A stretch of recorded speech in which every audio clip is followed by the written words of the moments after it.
किसी को भी अंदाजा नहीं था कि आने वाले 1-1.5 घंटे में दुनिया की सबसे पावरफुल कंट्री अपने ही आसमान में इतिहास का सबसे बड़ा हमला देखने वाली है। और ये अटैक किसी एक प्लेन से नहीं, 4 अलग अलग प्लेन से होने वाला था।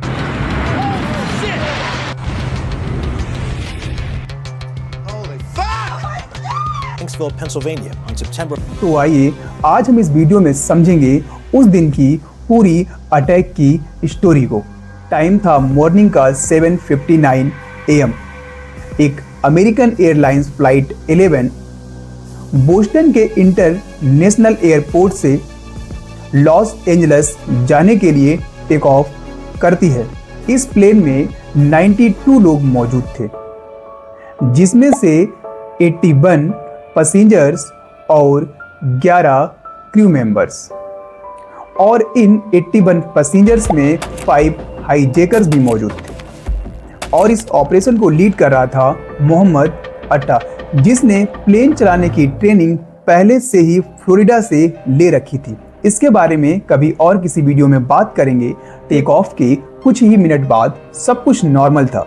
पैसेंजर्स अपनी सीट बेल्ट खोल रहे थे, लेकिन टेक ऑफ के 15 मिनट्स बाद कुछ अजीब होने वाला था, जिससे अभी तक हर कोई अननोन था। उस टाइम एयर ट्रैफिक कंट्रोल को कुछ अजीब महसूस होने लगा। वे बार बार विमान को रेडियो कॉल कर रहे थे, बट कॉकपिट से कोई जवाब नहीं आ रहा था।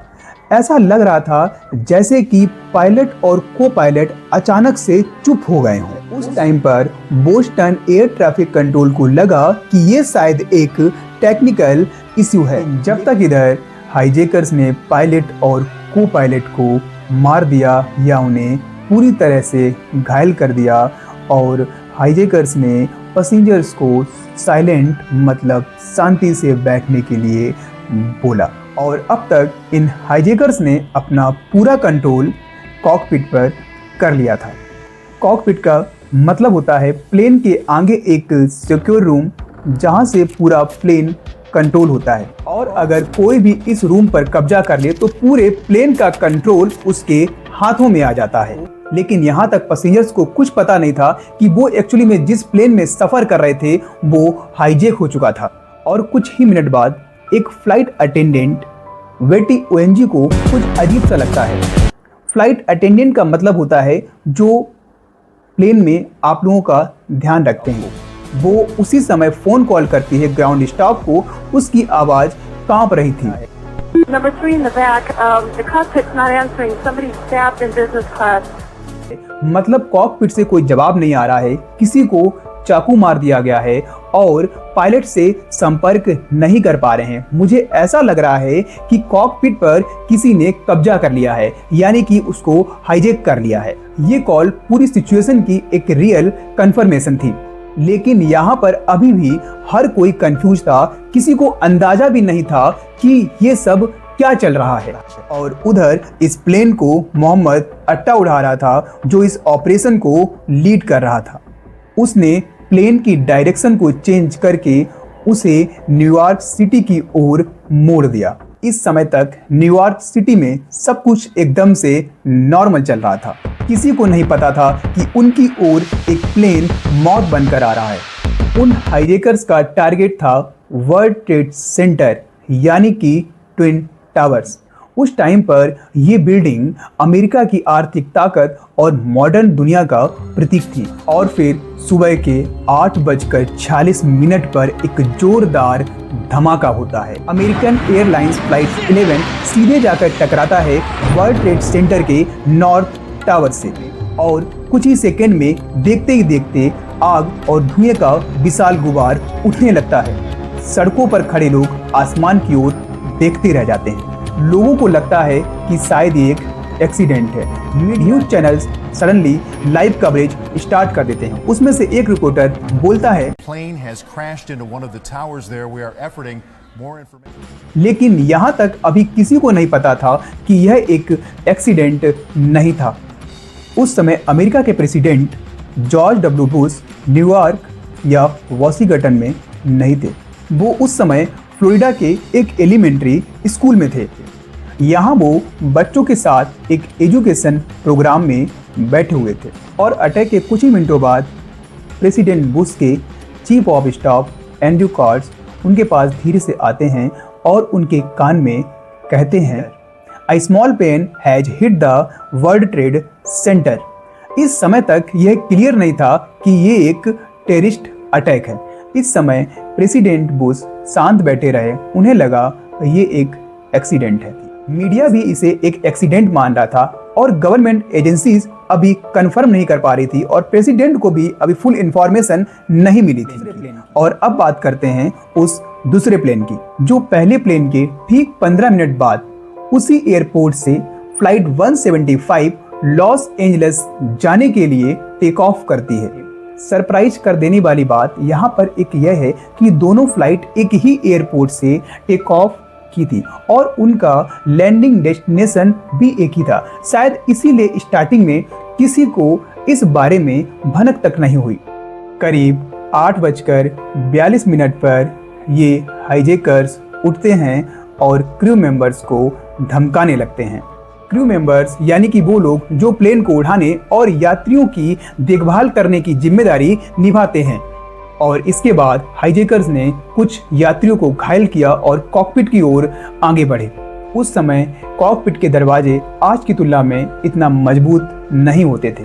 कुछ ही मिनटों में हाईजैकर्स ने कॉकपिट का दरवाजा तोड़ दिया और पायलट और को पायलट को घायल कर दिया या फिर उन्हें मार दिया। आई एम नॉट श्योर कि क्या हुआ, लेकिन अब विमान का पूरा नियंत्रण जो था वो हाईजैकर्स के कंट्रोल में था और इसके बाद इस प्लेन को भी उन्होंने न्यूयॉर्क सिटी की ओर टर्न कर दिया।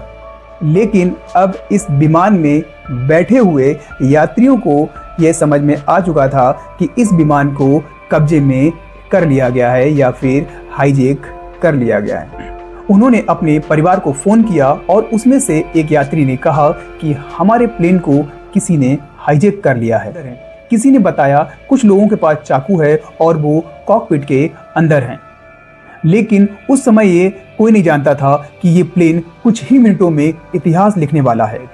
दुनिया में करोड़ों लोग पहले से ही टीवी स्क्रीन पर वर्ल्ड ट्रेड सेंटर का नॉर्थ टावर जलता हुआ देख रहे थे और तभी अचानक से एक और प्लेन फ्रेम में आता है और कुछ ही सेकंड में यूनाइटेड एयरलाइंस 175 सीधे वर्ल्ड ट्रेड सेंटर के साउथ टावर से टकरा जाता है और एक विशाल विस्फोट होता है और देखते ही देखते वहां पर धुएं और आग का गुबार उठने लगता है।